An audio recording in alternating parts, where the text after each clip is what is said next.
ভাল লাগিছে যিহেতু পুৱাৰ ভাগত অলপ বতৰটো বেয়া কৰিলে আৰু মই ধৰক গুৱাহাটীৰ পৰা আহিছোঁ। আমাৰ স্বামী ইয়াতে আছিলে।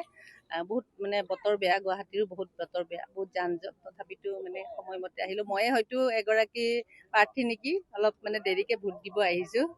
কিন্তু বতৰৰ কাৰণে আৰু মানে আজি মই ধৰক নিৰ্বাচনৰ আজি 10 দিনৰ পৰা মই কেম্পেইনিং কৰি আছোঁ। মই ঘৰত সময় দিবই পৰা নাছিলোঁ। মোৰ 54টা মেকুৰী আছে। আজি মই মা দেউতা আৰু মই 54টা মেকুৰীৰ আশীৰ্বাদ লৈ পেলাই মই আজি ভোটদান কৰিব আহিছোঁ মোৰ নিজৰ বাবে।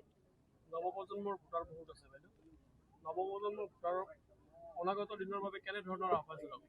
চাওক, নৱাগত ভোটাৰ যিবোৰ এইবাৰ নতুনকৈ ভোট দিছে, সেই যুৱ প্ৰজন্মই কিন্তু তেওঁলোকে মোক ফোন কৰিছে, মেছেজ কৰিছে যে বাইদেউ আমি কিবা এটা বেলেগ কৰিব বিচাৰিছোঁ, কিবা এটা সিদ্ধান্ত লৈছোঁ। যিহেতু আপুনিও এগৰাকী নতুন মানে নতুনকৈ প্ৰতিদ্বন্দ্বিতা কৰিছে, ৰাজনীতিত আপুনি নতুন, আৰু আমি ভাবোঁ আপুনি খুব ভাল কিবা এটা কৰিব পাৰিব। বাকীবোৰতো আগৰ পৰাই ৰাজনীতিত আছে, তেওঁলোকৰ ৰাজনীতি গম পাইছে, তেওঁলোকে গেলা ৰাজনীতি কৰি আছে।